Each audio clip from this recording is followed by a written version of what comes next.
நேயர்கள் அனைவருக்கும் வணக்கம். வெண்முரசு எழுத்தழல் அத்தியாயம் 26. ஆடலின் வண்ணங்கள் 4. அவை கலைந்து அனைவரும் எழுந்தனர். துருபதர் குந்திக்கும் அவைக்கும் வணக்கம் உரைத்த பின் கருணரை நோக்கி தன்னை தொடரும்படி கை காட்டிவிட்டு அணுக்கனுடன் பக்கத்து அறைக்கு சென்றார். குந்தி எழுந்து திரௌபதியை அணுகி தாழ்ந்த குரலில் ஏதோ சொல்லி தன்னுடன் அழைத்து கொண்டு பிரிதொரு வாயிலினூடாக வெளியே சென்றாள். ஆக என்ன முடிவெடுத்திருக்கிறோம் என்றான் சகதேவன். நகுலன், நம் அவைகள் வழக்கமாக எடுக்கும் முடிவைத்தான். பொறுத்திருப்போம், இளைய யாதவர் தன் செய்தியுடன் வரக்கூடும் என்றான். யுதிஷ்டர் அர்ஜுனனிடம், நான் என் மாளிகைக்கு செல்கிறேன். நாம் இளைய யாதவனையே சொல் பெற அனுப்புவதென்றால் கூட உடன் தௌமியரும் சௌனகரும் செல்லட்டும். நூல்களில் இதற்கிணையான தருணங்கள் எப்போதாவது நிகழ்ந்துள்ளனவா என்று பார்த்து அவர்கள் சொல்ல வேண்டியதென்ன என்பதை வகுத்து கொள்கிறேன் என்ற பின் சகதேவனிடம், இளையோனே, இன்று நீயும் என்னுடன் இரு என்றார். அவன் தலை வணங்க இருவரும் மூடிய கதவை நோக்கி சென்றபோது கதவு திறந்து உள்ளே வந்த காவலன், சிற்றமைச்சர் சுமித்ரர் என்றான். திருஷ்டத்யும்னன், வரச்சொல் என்றான். சுமித்ரர் உள்ளே வந்து தலை வணங்கி, இளைய யாதவரின் தளபதி சாத்தியகி வந்துள்ளார் என்றான். அபிமன்யு, சாத்தியகியா? அவர் எப்போது கிளம்பினார்? செய்தியே இல்லையே என்றான். திருஷ்டத்யும்னன் அவனை நோக்கி திரும்பி விழிகளால் அடக்கிய பின், அவரை நேராக இங்கு இட்டு வரச் சொல்க. இளைப்பாரி பேரவையில் உரைக்கும் செய்தி என்றால் நாளை காலை வரை பொறுத்திருக்கலாம் என்றான். சுமித்ரர் ஆணை என்ற பின் வெளியே செல்ல திருஷ்டத்யும்னன், பேரரசியை அழையுங்கள், நான் தந்தையை கூட்டி வருகிறேன் என்ற பின் துருபதர் சென்ற அறைக்கு சென்று கதவை தட்டினான். உள்ளிருந்து அணுக்கன் கதவை திறக்க உள்ளே நுழைந்தான். நகுலன் குந்தியும் திரௌபதியும் சென்ற வாயிலை தட்டி திறந்து வெளியே நின்றபடி அவர்களிடம், இளைய யாதவரின் தூதர் சாத்தியகி வந்துள்ளார் என்றான். தாழொலியுடன் கதவு திறக்க குந்தி விரைந்து வெளியே வந்து, எங்கே என்றாள். வந்து கொண்டிருக்கிறார், தாங்கள் அமருங்கள் என்றான். குந்தி மீண்டும் தன் பீடத்தில் வந்து அமர்ந்து, சாத்தியகியா என்றாள். திருஷ்டத்யும்னன், அவரை சந்தித்து 13 ஆண்டுகளாகின்றன என்ற பின் நகுலனிடம், என்னும் போது வியப்பு. நீங்கள் காடேகிய பின் இங்கு ஒவ்வொரு கூழாங்கல்லும் புரண்டு பிரிதொரு நெறிவிசை கொண்டு விட்டன. 13 ஆண்டுகளுக்கு பின் மீண்டும் ஒவ்வொருவரும் சந்தித்துக் கொள்கிறோம் என்றான். கூந்தல் சீவி ஆடை திருத்தி திரௌபதி வந்து அமர்ந்தாள். முகம் கழுவி ஆடை திருத்தி துருபதர் வெளியே வந்தார். அறைக்குள் அவர் சற்று மது அருந்தி இருப்பது வாயை சப்பு கொட்டியதிலிருந்து தெரிந்தது. காவலன் வந்து சாத்தியகியின் வரவை அறிவிக்க, வருக என்றார் துருபதர். சாத்தியகி உள்ளே வந்து துருபதரை தலை வணங்கி, பாஞ்சாலத்தின் பேரரசரை தனியறையில் சந்திப்பது யாதவ குலத்திற்கும் எனக்கும் அளிக்கப்பட்ட பெருமை. இத்தருணத்தை மகிழ்வுடன் ஏற்கிறேன் என்றான். இளைய யாதவரே நேரில் வந்தது போல் தங்கள் வருகை என்றார் துருபதர். குந்தியை நோக்கி தலை வணங்கி, பேரரசியின் அருள் என்றும் எனக்கும் யாதவ குலத்திற்கும் அமைய வேண்டும் என்றான். குந்தி அவனை கை தூக்கி வாழ்த்தினாள். யுதிஷ்டரிடம், வணங்குகிறேன் அரசே என்றான். அறையிலிருந்து அனைவரையும் வணங்கி துருபதர் காட்டிய பீடத்தில் அமர்ந்தான். ஒவ்வொருவரும் ஒவ்வொரு உணர்வுடன் தனித்த உச்சங்களில் இருந்தனர். திருஷ்டத்யும்னன் கண்களில் நீர் ஒளி கொண்டிருக்க சாத்தியகியையே நோக்கி கொண்டிருந்தான். அவனை நோக்கி புன்னகைத்த போது சாத்தியகி 100 ஆண்டு முதிர்ந்தவன் போல் இருப்பதாக அபிமன்யு எண்ணினான். சாத்தியகி, இளைய யாதவரின் செய்தியை உடனடியாக அனைவருக்கும் அறிவிக்க வேண்டும் என்பதற்காகவே உடைமாற்றாது வந்தேன், பொறுத்தருள்க என்றான். என்ன செய்தி என்றார் துருபதர். இயல்பாக திரும்பி திரௌபதியை நோக்கிய அபிமன்யு அவளுக்கு அவன் சொல்ல போகும் செய்தி முன்னரே தெரியுமா என ஐயுற்றான். அவள் ஆழ்ந்த அமைதி கொண்டவளாக தெரிந்தாள். இளைய பாண்டவரின் மைந்தர் அபிமன்யு திருமணம் இன்னும் நடக்கவில்லை. அதை விராடபுரியில் சிறப்புற கொண்டாட வேண்டும் என்று துவாரகையின் அரசர் விரும்புகிறார். அவருடைய முதன்மை செய்தி அதுவே என்றான் சாத்தியகி. அதுவா செய்தி என்றார் துருபதர். விளையாடுகிறாரா என்று உரத்த குரலில் பீமன் கேட்டான். திருஷ்டத்யும்னன், ஏளனம் செய்கிறார் என்றான். இளமை மீண்டு விட்டதனால் சற்று நகையாடலாம் என எண்ணுகிறார் போலும் என்றான் பீமன். தருமன் அவர்கள் இருவரையும் கையமர்த்தி சொல்க என்றார். அந்த மணவிழாவுக்கு துவாரகையின் தலைவராக அவர் வருவார். இவ்வளவுதான் செய்தி. இதை எவ்வளவு விரைவாக அறிவிக்க முடியுமோ அவ்வளவு விரைவாக அறிவிக்க வேண்டும் என்று எனக்கு சொல்லப்பட்டதனால் சப்தபலத்திலிருந்து எங்கும் நில்லாமல் புறவியில் வந்தேன் என்றான் சாத்தியகி. என்ன இது? இத்தருணத்தில் மணவிழாவை எந்த நிலத்தில் வைத்து கொண்டாடுவது? நமக்கு என்று இருப்பது உபப்ளாவியம் மட்டும்தான். அது நகரே அல்ல, கல்லெறிந்தால் கடந்து செல்லும் எல்லை கொண்டது என்று பீமன் சொன்னான். குந்தி, மதி சூழ்ந்தே அவன் சொல்லி இருக்கிறான். அவன் ஆணைப்படியே செய்வோம் என்றாள். என்ன செய்யவிருக்கிறோம்? மணவிழா கொண்டாடப் போகிறோமா? அரசர்கள் வந்தால் அங்கு தங்குவதற்கு வீடுகள் கூட இல்லை. நம் அழைப்பை ஏற்ற அரசர்கள் எவரும் வரப்போவதில்லை என்பதனால் அவ்வாறு நிகழ்த்தலாம் என்கிறாரா என்றான் பீமன். ஒரு குடித்தலைவரின் திருமணத்தை விட எளிதாகவே என்று நம்மால் அதை ஒருக்க முடியும் என்று அவர் அறிய மாட்டாரா? துருபதர், அதை பற்றி நீங்கள் எண்ண வேண்டியதில்லை. பாஞ்சாலத்து அரசு ஆவண செய்யும் என்றார். பீமன், கொடை பெற்று திருமணம் செய்ய நாங்கள் அந்தணர்கள் அல்ல என்றான். துருபதரின் முகம் குன்றியது. திருஷ்டத்யும்னன் அதை உணர்ந்து, தந்தை அவ்வாறு கூறவில்லை. எச்சூழலிலும் எங்கள் முடியும் கருவூலமும் உங்களுடன் இருக்கும் என்று மட்டுமே அவர் எண்ணினார் என்றான். குந்தி, மந்தா, நீ சற்று அமர். இளைய யாதவன் ஆணையின் பொருள் என்ன என்று நான் சொல்கிறேன் என்றாள். பீமன் பொறுமையின்மையுடன் தலையசைத்தபடி அமர்ந்தான். எண்ணிப்பார், விரைந்து இச்செய்தியை நம்மிடம் அறிவிக்க வேண்டுமென்று இளைய யாதவன் சொன்னது எதனால் என்றாள் குந்தி. நாம் முந்திக் கொண்டு அஸ்தினபுரிக்கு தூது எதையும் அனுப்பிவிடக் கூடாது என்பதற்காகத்தான். நல்ல வேளை நாம் அதை செய்யவில்லை. யுதிஷ்டர் புரிந்து கொண்டு, ஆம், அஸ்தினபுரியிலிருந்து நமக்கு வந்த ஓலைக்கு நாம் மறுமொழி எதையும் அனுப்ப வேண்டியதில்லை. அபிமன்யுவின் திருமண ஏற்பாடுகளை செய்வோம் என்றார். குந்தி, அஸ்தினபுரிக்கு அந்த மன நிகழ்விற்காக மங்கள அழைப்பு மட்டும் செல்லட்டும். பீஷ்மருக்கும் துரோணருக்கும் திருதராஷ்டிரருக்கும் துரியோதனனுக்கும் சகுனிக்கும் தனித்தனியாக என்றாள். அவர்கள் அவள் சொல்ல வருவதை கூர்ந்து நோக்கினர். பாரத வருஷத்தில் அத்தனை சத்திரியர்களுக்கும் அரச முறைப்படி அழைப்பு அனுப்புவோம். எவரெல்லாம் அங்கு வருகிறார்கள் என்று பார்ப்போம். விராடமும் பாஞ்சாலமும் அன்றி நமக்கு துணை என்றிருக்கும் அரசுகள் எவை என்று அந்த மணவிழா தெளிவுபடுத்தும். நாம் இன்னமும் அரசர்களே என்றும் நம்முடன் சத்திரிய திரளொன்று அமையும் என்றும் காட்டிவிட்டு அஸ்தினபுரிக்கு தூதனுப்புவோம்.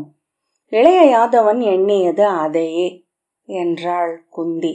யுதிஷ்டர், ஆம், அவ்விரு ஆணைகளையும் கேட்டபோதே நானும் எண்ணினேன் என்றார். பீமன், ஆனால் நம்முடன் எவர் வருவார்கள் என்று உறுதி இல்லாமல் அழைப்பது உகந்தது அல்ல. எவரும் வரவில்லை என்றால் தனிமைப்பட்டவர்களாக ஆவோம் என்றான். யுதிஷ்டர், நமக்கு மகர்கொடை அளித்த மன்னர்கள் உடன் இருப்பார்கள். சிறிய நாடுகள் என்றாலும் சிபி நாடும் சௌவீரமும் நமக்கு பெயர் சொல்ல ஒரு முடிநிறை இருப்பதாக காட்டுவர். இரு தரப்புக்கும் பெண் கொடை அளித்த காசி நடுநிலை கொள்ளும் என்றால் அதுவே வெற்றிதான். சல்யர் இருவகையில் நம் குடிக்கு மகட்கொடை அளித்தவர். அவருடைய தலைமையும் படையும் அமையும் என்றால் அது பேராற்றல் என்றார். விராடரின் உறவென்பதால் நிஷத மன்னர்களை நாம் திரட்ட முடியும். யாதவர்களில் எவர் நம்முடன் இருப்பார்கள் என்பதையும் பார்ப்போம். பீமன் புன்னகை செய்ய யுதிஷ்டர், நான் போருக்கு படை திரட்டவில்லை மந்தா. நம் ஆற்றல் திரள்வதே போரை கடக்கும் வழி என்றார். மதுராவின் பலராமனுக்கு அழைப்பு சென்றாக வேண்டும் என்று குந்தி சொன்னாள்.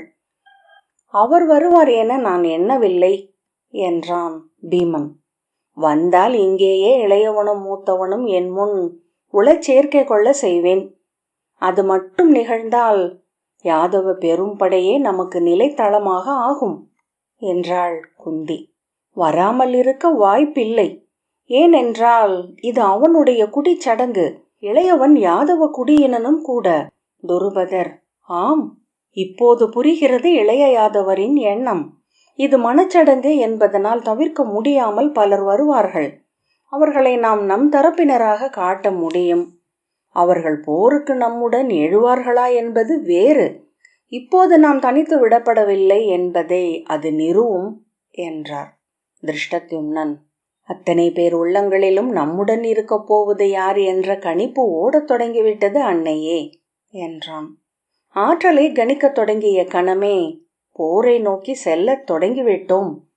நாம் இப்போது மிகையாக எண்ணி செல்ல வேண்டியதில்லை என்று சற்று எரிச்சலுடன் யுதிஷ்டர் சொன்னார். இளைய யாதவன் சொல்வதை செய்வோம். நம் ஆற்றல் என்ன என்பதை காட்டிய பின்னர் உரிமைக்காக பேச அமர்வோம். பீமன், ஆம், அதற்கு முன் நாம் சொல்லும் ஒவ்வொரு சொல்லும் இரக்கம் கோரும் மன்றாட்டே என்றான். அவனை நோக்காமல் யுதிஷ்டர், இன்று நமக்கென்று இருக்கும் மண் உபப்ளாவியம் மட்டுமே என்றார். குந்தி, அந்நிலத்தை நாம் உரிமை என்று முற்றுரைக்க இயலுமா அமைச்சரே என்றாள்.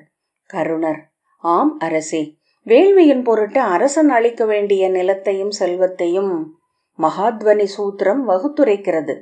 குருதி முறைப்படி பெற்றவை முதன்மையானவை, போரில் வென்றவை பிறகு, மகள் கொடையென பெற்றவையும் விலை கொடுத்து வாங்கியவையும் நிகர் நிலையில் மூன்றாவதாக என்றார். நன்று, அங்கு நிகழட்டும் மணமங்கலம் என்றாள் குந்தி. துருபதர், ஆம், அங்கே நடத்துவோம் என்றார். அழைப்போலை எண்ணிச் சூழ்ந்து அனுப்பப்பட வேண்டும். தொல்புகழ் யயாதியின் கொடி வழியில் குருகுலத்து பாண்டுவின் மைந்தராக அமைந்து யுதிஷ்டிரன் அழைக்கட்டும்.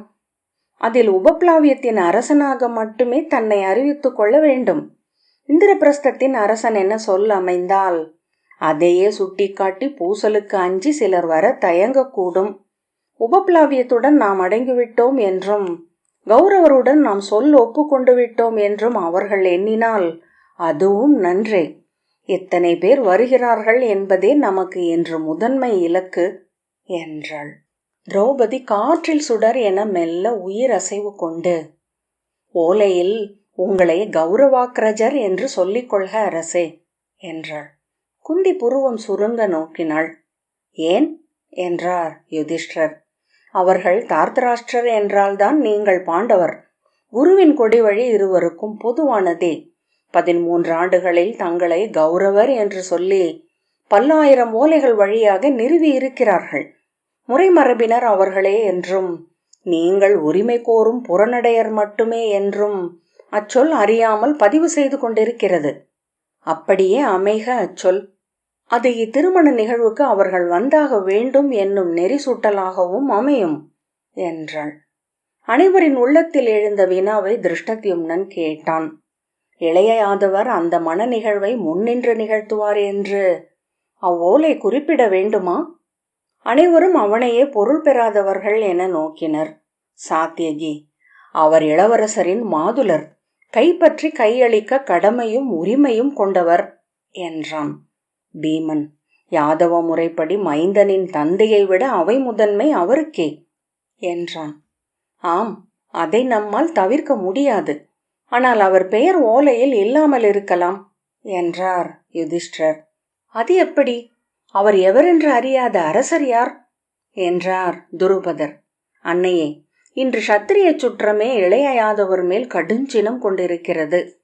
ஜராசந்தனும் சிசுபாலனும் 1000 தலைகளும் 2000 கைகளும் முடிவிலா நாவுகளும் விழிகளும் கொண்டு ஆரிய நிலத்தை மூடி இருக்கின்றனர். ருக்மியும் பகதத்தரின் மைந்தர் பகதத்தனும் ஒவ்வொரு நாளும் படைக்கலத்திற்கு வஞ்சின வணக்கம் செய்து கொண்டிருக்கிறார்கள் என்றான் திருஷ்டத்யும்னன். குந்தி சில கணங்கள் எண்ணிவிட்டு, ஓலையில் இளையவன் பெயர் இருக்க வேண்டியதில்லை, இருக்குமென்றால் அதையே காட்டி சிலர் வராமல் இருக்கக்கூடும் என்றாள். பின்னர் முகம் மலர, தந்தை சூரசேனர் பெயரும் மூத்தவர் வசுதேவர் பெயரும் இருக்கட்டும், அதுவே குடிமரபு. பாண்டுவின் பெயர் மைந்தன் என அழைப்பு அமையட்டும் என்றாள். மூத்தவன் பலராமன் அதற்கு பின் வருகை ஒழிய இயலாது. துருபதர், இன்றிருக்கும் சூழல் இன்னும் கூர்கொள்ளாதது. எனவே சிலர் இயல்பாக வரக்கூடும். வருபவர்கள் துரியோதனனால் எதிரே என கணிக்கப்படுவார்கள். அவ்வாறு கணிக்கப்படுவதனாலேயே அவர்கள் நம்முடன் இருந்தாக வேண்டும் என்றாகும். இப்போதைக்கு சத்திரிய மன்னர்களுக்கு நாம் ஒருக்கும் மிக பெரிய கேணி இது என்றார். குந்தி, ஓலைகள் எழுதப்படட்டும் என்றாள். கருணர் அவ்வாறே என தலை வணங்கினார். துருபதர் கை நீட்ட திருஷ்டத்யும்னன் அவரை பற்றி எழுப்பினான். சிற்றறை கதவு திறக்க ஏவலன் வந்து அவரை அணைத்து அழைத்து சென்றான். குந்தி எழுந்து திரௌபதியுடன் மறுபக்க அறைக்குள் சென்றாள். யுதிஷ்டிரர், ஓலைகளை எழுதி என்னிடம் ஒரு முறை காட்டுக. உரிய நெறி நூல்கள் சுட்டப்பட்டிருக்க வேண்டும் என்றார். கருணர், ஆம், அதை முறைப்படி செய்து விடுவோம் என்றார். அவர்கள் இருவரும் வெளியே செல்ல அர்ஜுனனை அணுகி கால் தொட்டு சென்னி சூடினான் சாத்தியகி. கைகளை காட்டு என்றான் அர்ஜுனன். அவன் நீட்ட, வில்லெடுத்து எத்தனை நாள் ஆகிறது என்றான். இளைய யாதவர் தவம் கொண்டு ஆட்சி ஒழிந்தமையால் நான் என அவன் சொல்லத் தொடங்க, இசைக்கலனும் படைக்கலனும் ஒரு நாளும் ஒழியாது பயிலப்பட வேண்டியவை. கைகளும் கலங்களும் ஒன்றென்றே ஆக வேண்டும். பருவடிவு உள்ளம் என்று அவற்றை சொல்கின்றனர் முன்னோர் என்றான். சாத்தியகி தலை குனிந்து நின்றான். உன் முழங்கையில் புண்கள், போரில் கையில் புண்படுபவன் வெல்லவனே அல்ல. சாத்தியகி ஏதோ முணுமுணுத்தான். என்ன என்றான் அர்ஜுனன். நான் பயிற்சி செய்து என அவன் தொடங்க, இன்னும் 6 மாத காலம். அடுத்த இளவேனில் முதல் நிலவு நாளில் நீ என்னை வில்லுடன் எதிர்கொள்கிறாய். முதல் 2 சுற்றுக்கு நிகர்நிலை கொள்ளவில்லை என்றால் களத்தில் உன் தலை விழும் என்றான் அர்ஜுனன். ஆம், ஆணை என்றான் சாத்தியகி. அர்ஜுனன் சினத்துடன் மீண்டும் ஒரு முறை நோக்கிவிட்டு, இளைய யாதவர் இருள் கொண்டார் என நீ உணவையும் நீரையும் ஒழித்தாயா என்ன? மூடன் என்ற பின் வெளியே சென்றான். கதவு மூடியதுமே சாத்தியகி முகம் மாறினான். சிரித்தபடி பீமனிடம், குன்றாமலை என்று இருக்கிறீர்கள் மூத்தவரே என்றான். உயிருள்ள அனைத்தும் உணவே என்னும் கொள்கையால் என பீமன் நகைத்தான். கதவை மூடிவிட்டு பாய்ந்து வந்த திருஷ்டத்யும்னன் சாத்தியகியை ஆறத் தழுவி கூச்சலிட்டபடி சுழன்றான். இருவரும் மாறி மாறி தோள்களை அரைந்து கொண்டனர். சாத்தியகி அபிமன்யுவை வெளி சந்தித்ததும் முகம் மாறி, இங்கே என்ன செய்கிறாய் என்றான். நான் ஆணைகளுக்காக என்றான் அபிமன்யு. செல்க, அரசோலைகள் முறைப்படி செல்கின்றனவா என்று பார் என்றான் சாத்தியகி. அபிமன்யு தலை வணங்கி ஆணை என முணுமுணுத்து வெளியே சென்றான். திருஷ்டத்யும்னன் அபிமன்யு செல்வதை நோக்கிய பின், இனியவன் என்றான். ஆம், ஆனால் தான் ஒரு தேன்கட்டி என்னும் எண்ணம் அவனுக்கு இருக்கிறது. அதுவே அவனுடைய வளர்ச்சிக்கு தடை என்றான் சாத்தியகி. நகுலன் சிரித்து, இளம் வயதில் ஆடையை களைந்திட்டு ஓடுவான். சற்று வளர்ந்த பின்னரும் தருணம் அமைந்தால் ஆடையை வீசிவிடுவான் என்றான். திருஷ்டத்யும்னன், மெய்யாகவே இளைய யாதவர் எழுந்து விட்டாரா என்றான். சித்திரை சூரியனைப் போல ஒரே நாளில் யாதவ நிலமே வசந்தமணிந்து விட்டது. இங்கு வரும்போது பார்த்து கொண்டே வந்தேன். அத்தனை முகங்களிலும் உயிரணல் பற்றி கொண்டு சுடர்கிறது என்றான் சாத்தியகி. அபிமன்யு வெளியே சென்றதும் பிரலம்பன் அவனை நோக்கி ஓடி வந்தான். என்ன அலுவல் என்றான். காம்பில்யத்தின் அத்தனை யானைகளிலும் மத்தகங்களில் இருக்கும் மயிரை மழித்துவிட வேண்டுமாம். அதை நாம் மேற்பார்வையிட வேண்டும் என்றான் அபிமன்யு. அது எதற்கு என்றான் பிரலம்பன்.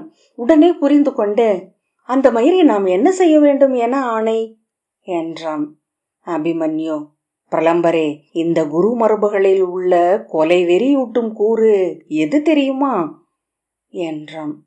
ஆசிரியருக்கு அணுக்கமான மூத்த மாணவர்கள் நம்மை நடத்தும் முறைதான். ஒரு நாள் இந்த யாதவரை ஏதேனும் களத்தில் சந்தித்து நெஞ்சிலேயே அம்பை செருகிவிடப் போகிறேன்.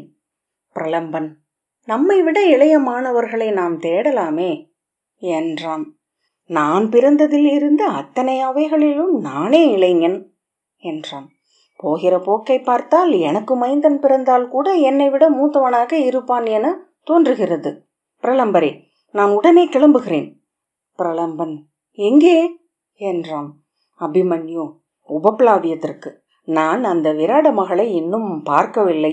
அவளாவது என்னை மதிக்கிறாளா என்று பார்க்க வேண்டும் என்றான். பிரலம்பன், நன்று, உடனே கிளம்புங்கள்.